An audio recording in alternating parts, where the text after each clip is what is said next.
Hi everybody, my name is Denis. Today I will be talk about metrics in vulnerability management, where vulnerability management is mostly I will focus on the infrastructure layer. So small bits of information about me. So I've been working as a security engineer for more than 10 years. I've been working in some big companies, I've been working in some small companies. Right now I work at small company. Now, I didn't mention this in annotation, but I consider this presentation as the continuous part of my previous presentation that I made a year ago on the same conference. So you can search it on YouTube. This is the name of the conference, and the link is also available. So I'm giving you a quick recap, though I hope that this presentation you don't need go to those presentations, though I highly recommend it because it also needs some views on YouTube. So quick recap, basically on a high level on the previous presentation, we spin up and made a story how to launch and how to kick off your own vulnerability management process within a company. What you should focus on, what is the problem with vulnerability, why it's so complex, why different security specialists considered it from the different perspective, how can you benefit out of it, how can you spin up a remediation process, what you need to pay attention to it.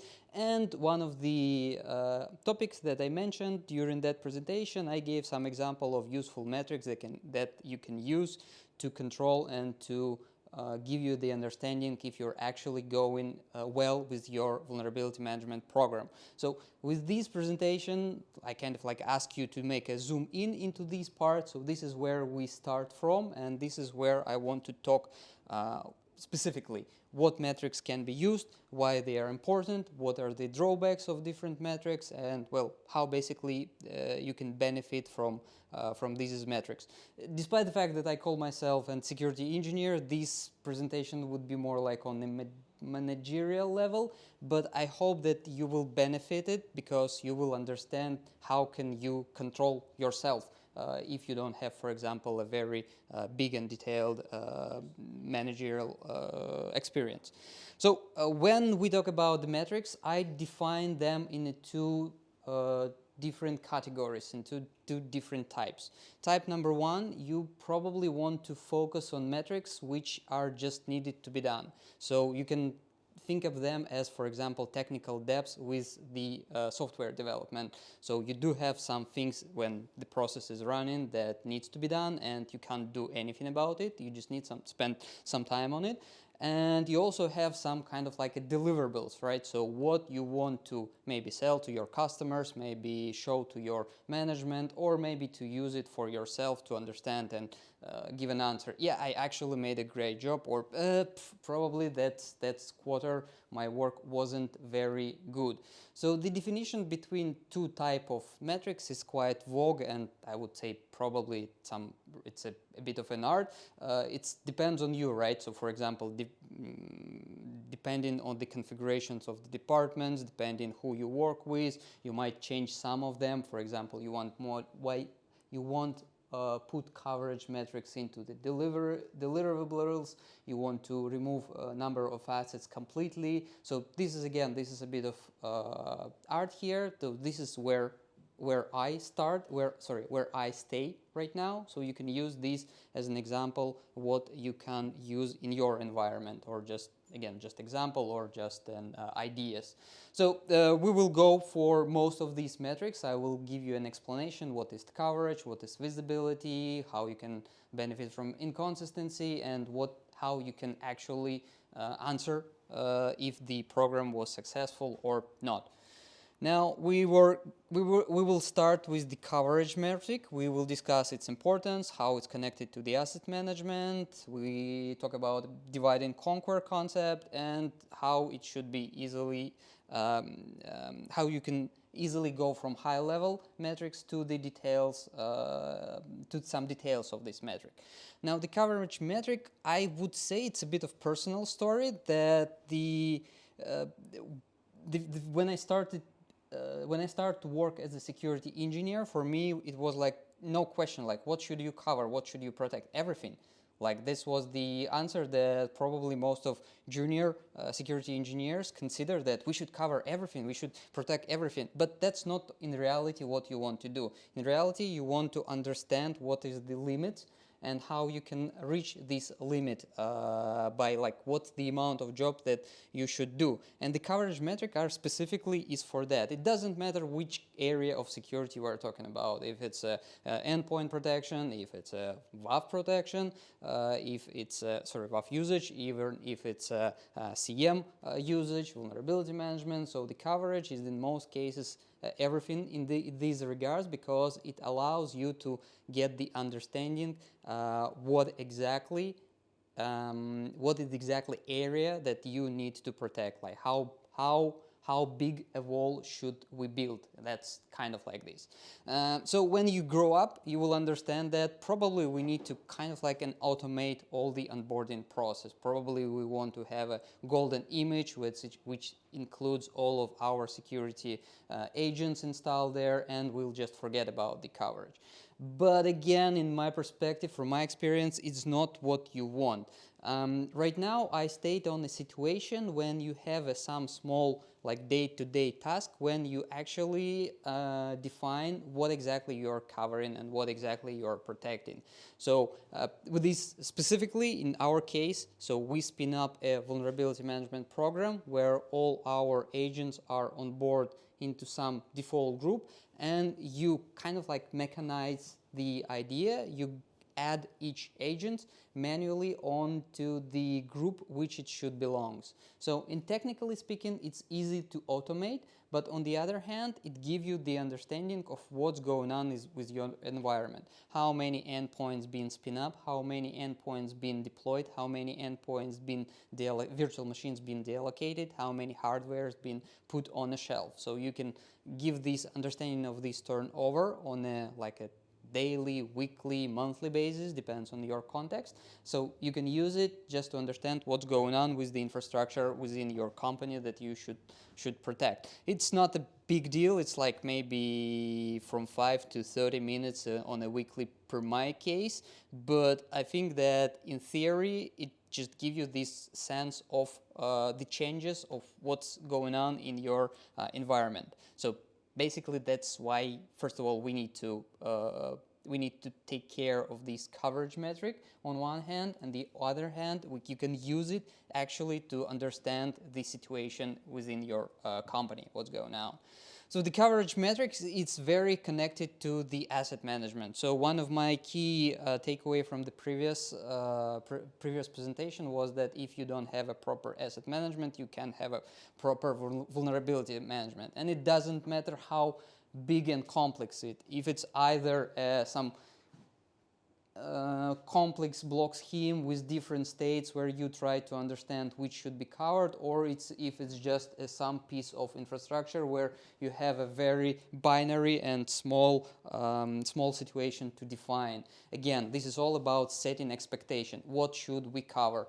Just we cover based on some tags, or just some states which are device or assets can belongs to. So again, it's about controlling and playing for the expectation, setting up the expectation between you and other participants who are involved in the vulnerability management. Now, one of the key concept that you probably will use for any metrics, it's divide and conquer. So probably you will not be able to dig a big hole in a day. You need to split these complex tasks on the different areas and find some classification that will works in for your case. Now we use this classification. We have a production area, we have a corporate area. Production area is divided by subscriptions, corporate area divided by the locations and by the device types. Again, in your case, probably you might switch something, you might play around with other criterions, but this is just an example that you can use and start from. Here is the possible how the coverage metrics looks like, right? So we told about this divide and conquer. So we have, for example, production area, which is distinguished by the distinguished by the subscription names. You've got the corporate layer, which is distinguished by the model assets types and its location. So again, it's just an example from how you can start and receive these type of metrics and measurements. The next concept, which I think is very important, so the main problem with all these metrics, they are very high level. So this is just root numbers without anything with them.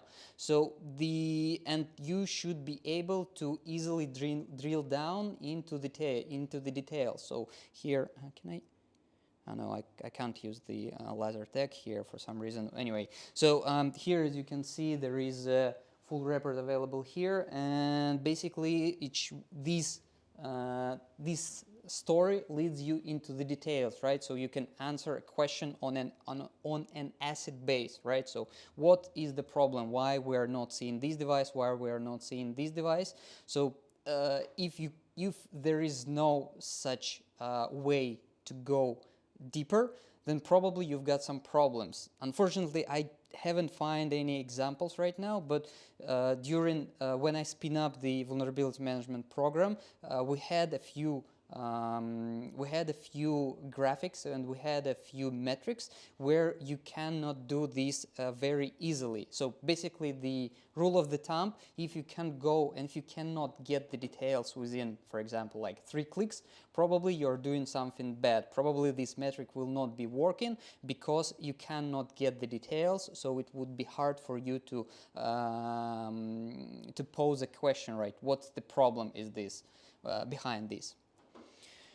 So next metric we will cover is the visibility metric. So why it was born, where does it work, where it's not work, and if there are any alternatives for the visibility metric. So main idea behind the visibility metric is the next one. So when you're doing some vulnerability scanning, the pipeline is pretty much simple and straightforward. You mark the target to be scanned, you scan target, you deliver the results of a target, right? What can go wrong? And apparently something can go wrong. So with covering target, when you mark a target to be scanned, the next item is that this device actually being scanned. And here the problematic area where something might happen wrong. Maybe your agent will broke down, maybe credentials were provided incorrectly, maybe that's basically most cases, but maybe asset was offline for a long period of time. So basically that's the reason why visibility metric appeared. This is how we answer this question, right? So covered asset, it's an asset that marked for a scan, while invisible asset, that an asset that hasn't been scanned for 2 weeks.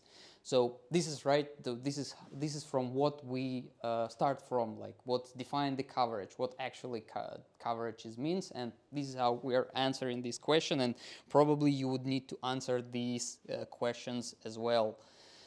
The problem with these visibility metrics is, as some of you might know that these actually work on a small changes environment, right? So where there's not so many big devices, or where it's very easily to get the owner of an asset.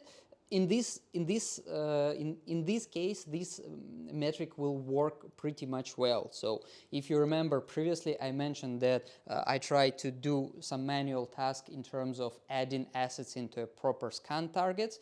Here I use this metric to find devices like this which were actually removed from the scan. So I received the data that the device has not been scanned for more than 2 weeks, and I pose a question like, "Hey guys, what's going on? If it's if a virtual machine was deallocated or not, or there are some problems with the agent that we need to troubleshoot." So again, it's easy to automate this type of task, but these give you the understanding, the situation, and the changes that your environment that you must protect is experienced right now. The same situation with the small branches where you have like a few dozens of assets. It's very easily to track down what's going on. But in situation, in some, in areas where you've got a lot of devices and it's not that easy for you to reach the owners of these devices, probably this metric will be very toxic, because you will get a lot of data, a lot of big list of assets that haven't been scanned, and you will like, what should I do this? So basically that's where I allocate it right now. I'm not sure what should I do with it. With this, some things that you probably want to connect this metric to the PTO management system to get the data from where employees are going into vacations, etc. That's what I'm thinking right now. But mostly, I try to not look onto this area right now. But I have it in my mind that yeah, I need to do something with this. Any alternative? So that's this situation why this metric I called it toxic, right? It's toxic because it leaves you in a situation of demotivation, right? You looking into this big amount of data and like, what the hell should I do? Like, no answer, right? So you try to get some ideas how this can be overcome and win over. So this is this is some ideas that I find out. Again, so we are trying to clean up our coverage, right? So if there are any devices that being already put into stock situation in a stock status, they were removed, or maybe some kind of like duplication errors. So we want to reduce this amount of noise for us, and we want to exclude it because they were shrouded, they are not usable. So the information about vulnerabilities or being invisible just like give us nothing, and it will not show what the reality is. So basically, we try to remove it. We try to get rid of them. This is what I call garbage collector. So we're just cleaning up the garbage that is creating a lot of noise for our program. There are also some, with your vulnerability management solution, you probably might find some ways to achieve it with them. Here, there's some examples that available for us, but again, it's not very. It depends on the vulnerability management that you are using, and also the interesting quick question that here will be how this behavior will affect your license count.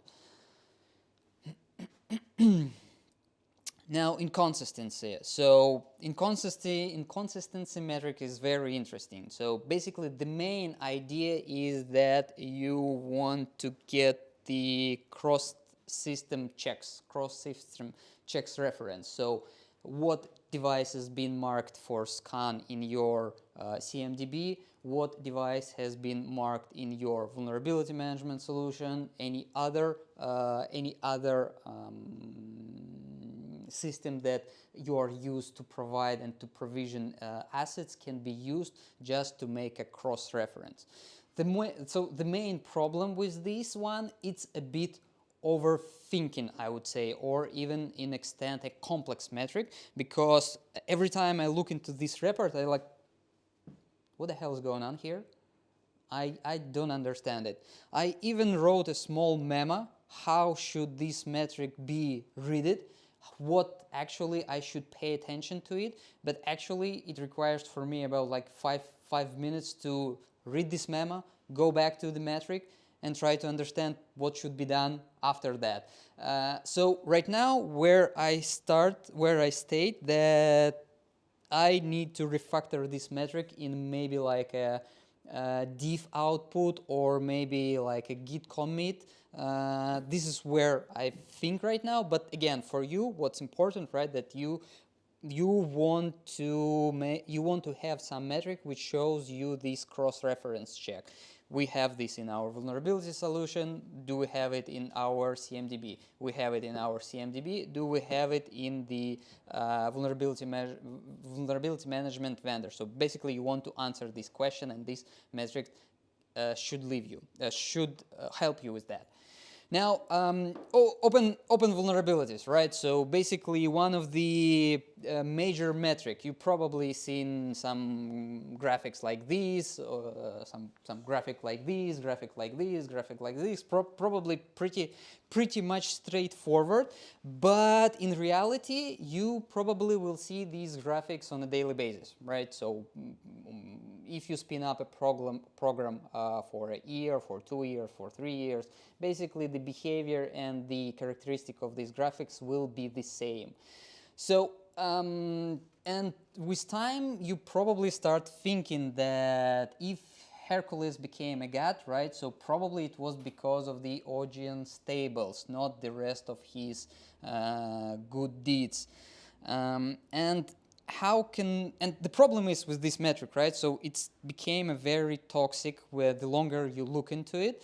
And I faced in the next situation. So I try to get kind of get distance with this metric, and I try to focus more on the positive metric, which I will talk later on.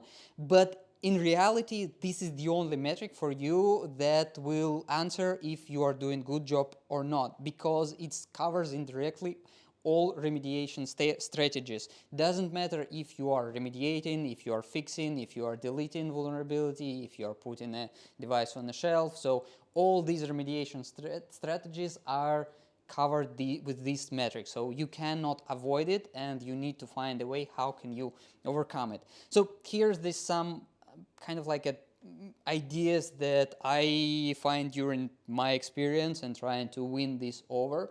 So first thing first, right? You probably know that metrics can be on a different layer. They can be operational, tactical, and strategical. So with open vulnerabilities, you don't want to use it as a strategical. You won't use it as an operational or a tactical level. Basically, on operational level with your team, when you are meet up and discuss the situation with the vulnerabilities, you just want to know how many, what amount of vulnerabilities, open vulnerabilities you have them right now. And from the tactical level, you want to get the tendency for this metric. You don't want to have it some kind of like a goal, right? Getting a zero open vulnerabilities. There are some cases and areas where you actually reach it. I will show it to you, but eventually, if you try to see the bigger picture, you will never reach it. So, and one other thing that why you don't want to be it is strategical, because you want to be it time bounded. For example, like you want to measure the amount of open vulnerabilities throughout the quarter, throughout the half of the year. 1 year, probably too long, and it will not show you nothing interesting except for a straight line. After that, you just like revert, delete everything, forget about it. Not forget, but put it somewhere on the side and start everything from the beginning. Now, if you implement this good, probably you will get something like this, right? So this is one of the results which I'm very proud of. So you can get the main idea, right? So it's a very limited in terms of time bound. I don't remember exactly how much months, but not very long of them. We've got these tendencies, which we are not focusing right now on the actual measurements, and we get and more importantly, we are getting the dynamic of this metric, right? Of course, it will be not always bright and shiny. You also will have some areas where where it will be look like that. You should be prepared for this. That's what they call being amateur, I guess. But the thing is, right? So if you get the previous ideas, like for example divide and conquer, you might within even this area find some small areas where you can do some changes, right? So you are again dividing and conquer, applying principle of dividing and conquer. You're finding a small area, small environment where you can understand what were the blockers that blocks you to make this tendency goes down. or maybe even like this. So this is why I'm showing you this, right? So still for the high level it's the same, but for the critical we start receiving a decreasing tendency there.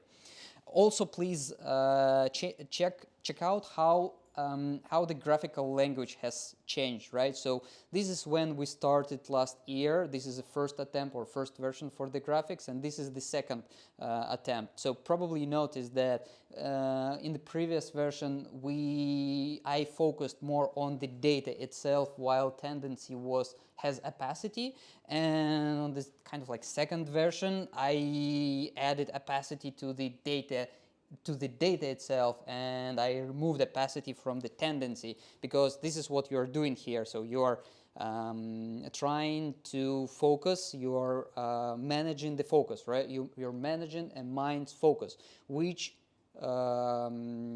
what you should look at in the first place. So you shouldn't look at the data itself, you should look on the tendency, how the data is changing within the time.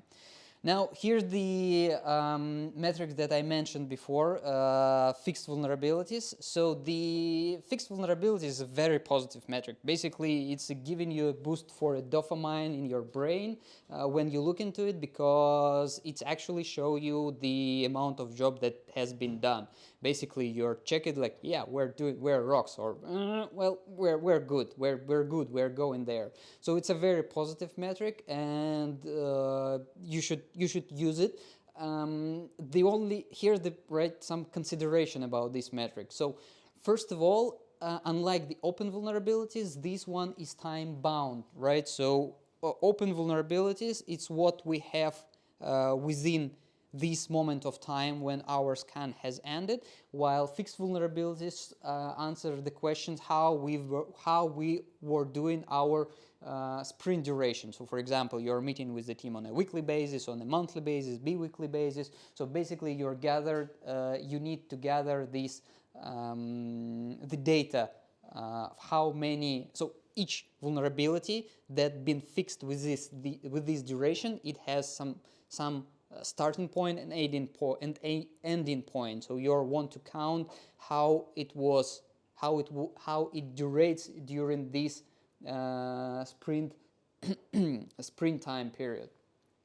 And another thing that I think is important, that you do not diversify manual and automatic updates within this metric. First of all, it would be kind of hard to achieve technically, but also from the point of view that all the automations should be supported and maintained, you still want to use this metric to count both these remediation, right? Even from the personal perspective, try to not to make a decision and judgment like, oh, come on, that's what's easy. We're fixing it with, for example, Windows Update, or we are fixing it with APT. No, actually, somebody needs to run APT, and probably in the imaginary world they do some tests and testing if the update is not breaking anything. So yeah, try to not diversify these manual and automatic updates.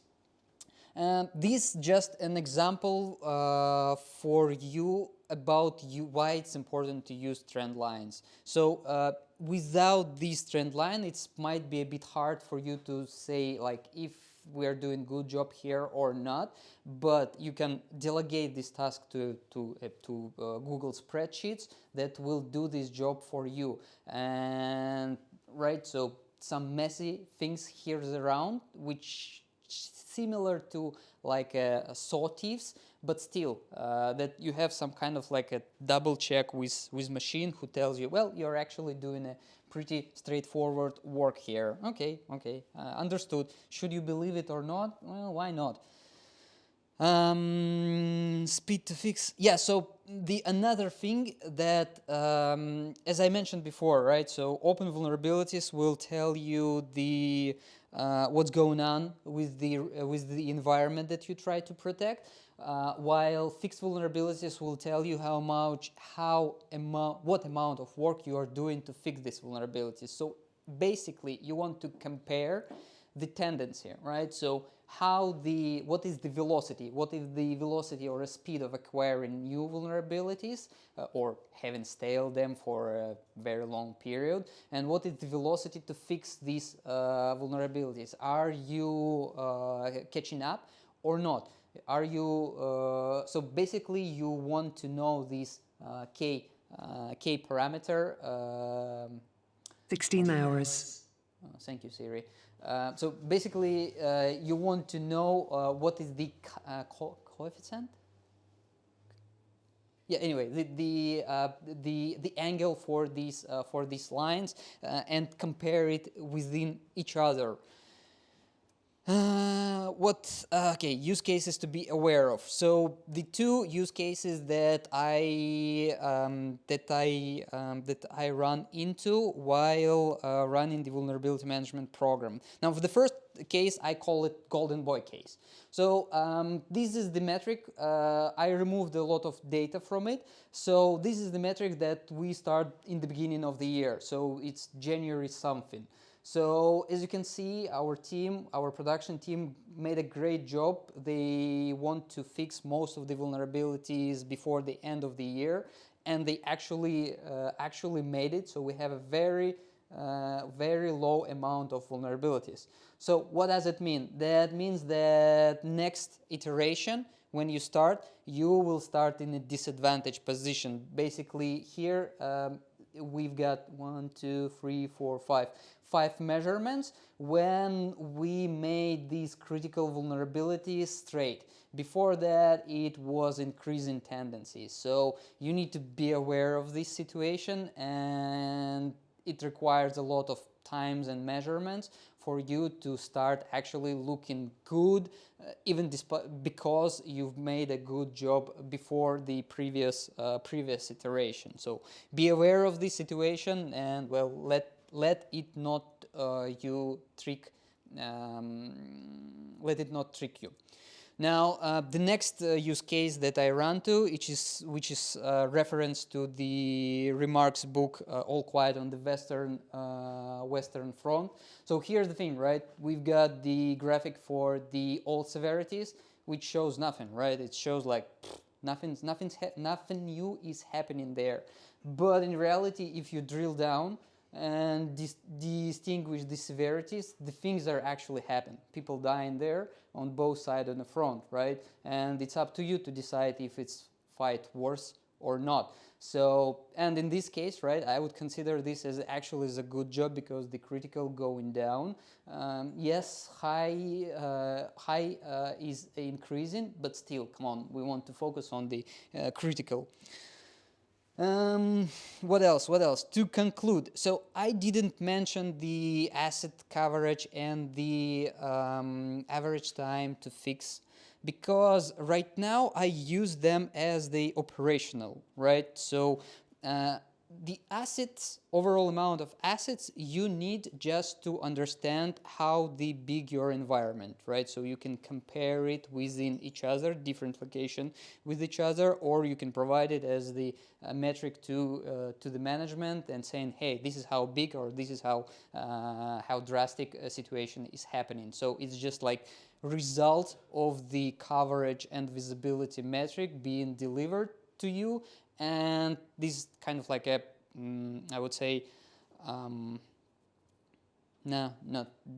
have an appropriate analogy. So just giving the sense of the scale.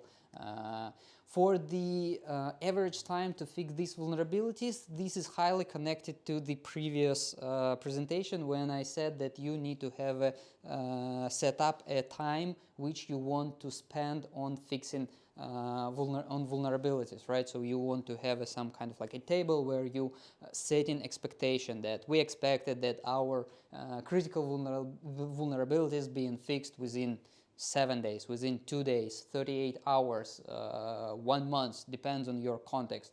So these metrics needs you to check if you are reaching this timetable or not. Right now, I don't know how to use it on a tactical or on a strategical level. because for the moment I count these as the part of this metric. So one drawback I found when I automated, there was a problem how you should count the time. Should you fix the vulnerabilities that are present as the part of this metric, or you should forget about them? So I made a decision, and at the moment this metric is just a representation for this metric. So for example, if we have a vulnerability that being present in our environment for, I don't know, year or two, it will not contribute to these metrics. So it's just basically only about fixed vulnerabilities. So we fixed 61 vulnerabilities. On an average, we spent 3.2 days on fixing them. So we consider, is it good job or not job? Well, for these vulnerabilities, this is good job. Next report, for example, when we fix this 1 year's vulnerability, it probably will be something ugly, right? I don't know, like 100 days, for example, and it's up to us decide, like, was it bad? Was it not? Was this worth it or not? So yeah, and this is just overall an example of a report, how it might look. Now, to conclude, right? So what key takeaways you can take from this presentation? So I tried to make these key takeaways on a very generalized level. So it's, I would say, I hope it's more on the like cybernetic side rather than on the information security. So, but anyway, so you can use these ideas to any process, any underlying process which you want to control. Now, first things, you need to understand that the metrics is the only way to count, to measure, to research for any process that you want to control. There is no other ways, but these metrics are not equal to this process. They are just reflecting for this, and you're who is making how it will reflect. So basically imagine as a mirror, so you can turn it right, turn it left, turn it down, and it's up to you to install this mirror properly. And since, yeah, so basically this goes for the second statement, right? Since this is the only way to understand any underlying process, you need to study them, right? So how you study them? First of all, you need to develop a metric list, and secondly, you need to work on a metric list form. Now, how you can develop a metric list. Now, first thing, very strange approach that you can do, it's actually do the things. So in my case, it's like delivering the remediations. So you deliver the remediations and you understand what you need to count within this process. This is tedious. This is a long road. Probably you want to attend some security conference meeting where a person give you a list of metrics that you can implement, or read any book that probably give you some list of metrics. But the main key here is the accent is on the develop, right? So it's not something that you want to be in a dead form. So this is the list of metric, so we're using it. No, you want to configure it, you want to adjust it, you want to change something on it. How you do this? You are doing this working on its form. So as I mentioned before, right? So one of the example how you work on the form, right? So you can change the opacity. You can change how the metrics are represented. So in my previous example, I used. In the first place, I put the name of a metric and then goes the numbers. And it was actually unreadable because you are focusing on the name of a metric, but not on its value. So this is another way how can you play. This is simple things, and for some of you may think that it's kind of silly, like what? Placing changing the places of a words, this is what you call to work on the metrics form? Well, actually yes, because again, this is all about which parts of area your mind is focusing right now. So you want to focus on numbers and then what they are representing, and because before you think what actually numbers you are interested in, like open vulnerabilities, fixed vulnerabilities. So yeah, and the second thing, right? So you want to get you need to your hands to get dirty with this again, because probably your vulnerability management solution will not provide you a proper way to count these metrics. So it's up to you to make a dump this data from them and try to make it for yourself. They will give you maybe some initial steps where you can start looking from, but if you want to achieve a more or less deep analysis, you would need to work on this again. And the second point from this item, that some of the metrics can be toxic, and it's up to you to define what metrics you want to use, and don't be afraid to forget about some of them. So the key ability is to see metrics in dynamics, right? So this is what astonished me on the last year, that you cannot just get the you cannot just get the data and write a beautiful graphic, but you also use trend lines, which will serves you some time and some of your brain power, and make a decision up to you. So show the tendency for you, and you will decide, well, that's actually good work. Well, the second concept I already told you before, divide and conquer, right? So this serves humanity well since Machiavelli, or if you prefer some more pacifistic terms, since Feynman, where the advice is the same. Basically, you've got some complex concept which you need to study. You try to divide it into simple things and master it. And the last one is that automation is your blessing and curse. This reflects to the previous presentation key takeaway.